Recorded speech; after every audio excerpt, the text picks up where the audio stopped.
So apparently, the entire 1980s was just a creative wasteland, according to Quentin Tarantino. He's called it the worst decade in movie history, said it was ballless, and hated how every character had to be likable. But even then, he found a few that punched through the noise. So today, we're going deep into the forgotten, banned, and underrated misfits of the 80s. The only 6 movies Tarantino says were actually worth watching.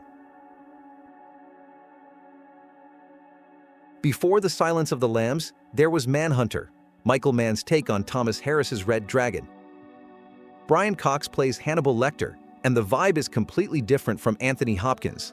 Cox based his version on real-life Scottish serial killer Peter Manuel. It's colder, more clinical.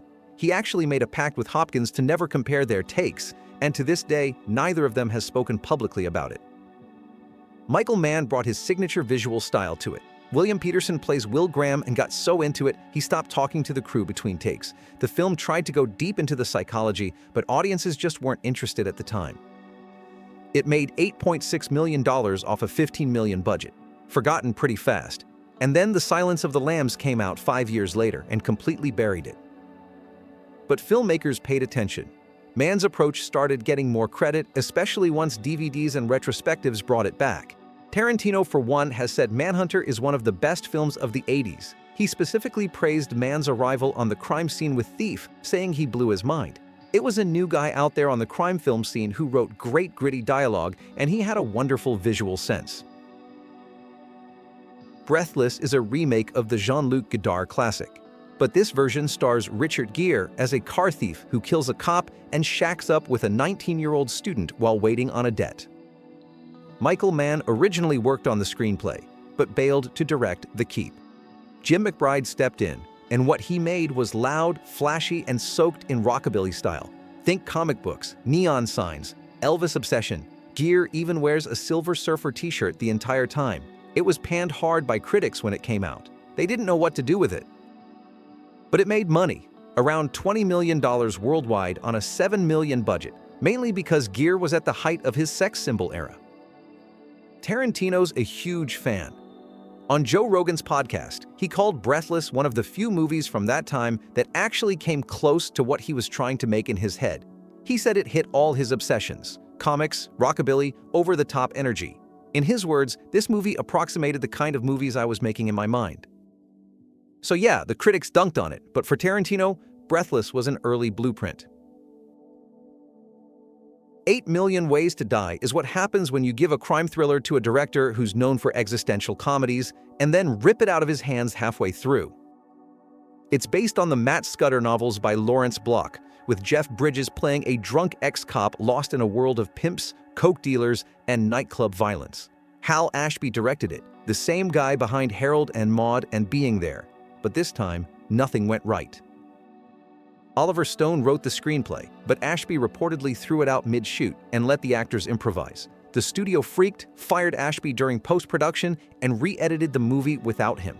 The final cut is a mess. Choppy editing, missing scenes, awkward transitions. Ashby never acknowledged it again. It was his last studio film.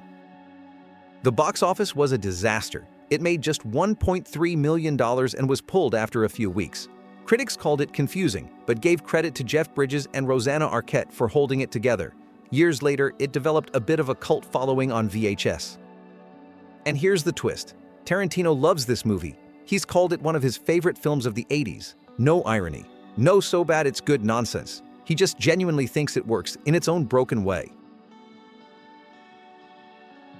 Tarantino has always been a fan of Paul Verhoeven. He's even defended Showgirls, saying it was misunderstood. But the Verhoeven film he really stands by from the 80s is Flesh and Blood.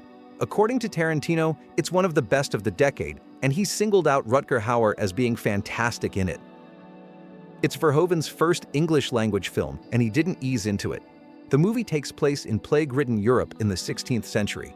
Hauer plays the leader of a gang of mercenaries who turn on their employer and kidnap a noblewoman, played by Jennifer Jason Leigh, who Tarantino also ended up working with later on in The Hateful Eight. Verhoeven made this film as a direct response to what he saw as Hollywood's romanticized version of the Middle Ages. So instead of knights and chivalry, you get disease, religious madness, torture, and a whole lot of really messed up stuff. Leigh was just 22 at the time and had to do multiple nude scenes in freezing conditions. The sexual violence was so intense that the US version got heavily edited.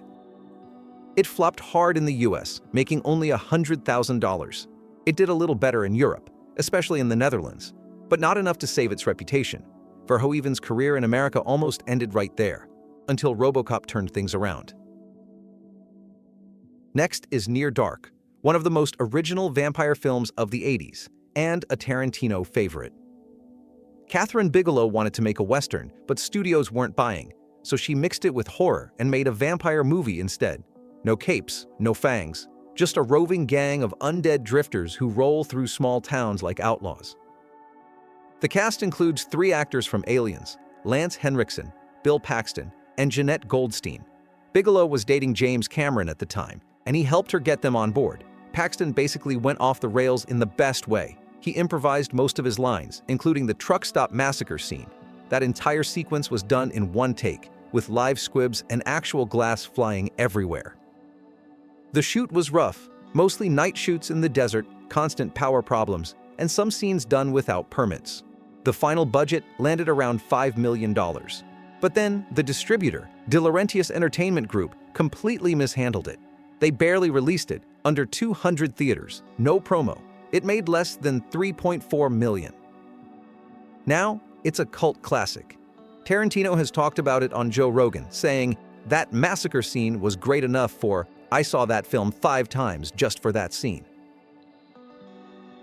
Directed by Michael Cimino after the disaster of Heaven's Gate, this was his shot at redemption, only it turned into a different kind of controversy. Mickey Rourke plays Stanley White, a racist, violent NYPD captain cleaning up Chinatown. The film was co-written by Oliver Stone, who reportedly clashed with Cimino over the tone. Cimino rewrote the script during production and allegedly submitted 14 different cuts of the film to MGM. The film was blasted by Asian American groups before it even opened.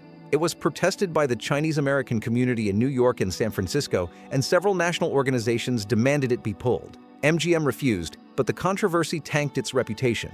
Cimino claimed it was meant to expose racism, not endorse it, but his handling of the story made that hard to defend. It opened poorly in the US, but gained some traction in Europe, where critics called it operatic and praised its visual style. Still, it only made $18 million worldwide on a $24 million budget, another commercial failure that buried Cimino's career even deeper. One of Tarantino's favorite scenes is actually the ending of Year of the Dragon, which he found extremely engaging and even revelatory. For Tarantino, the final shootout of Cimino's 1985 film was so moving that it left him breathless. He said, "You forget to breathe during it."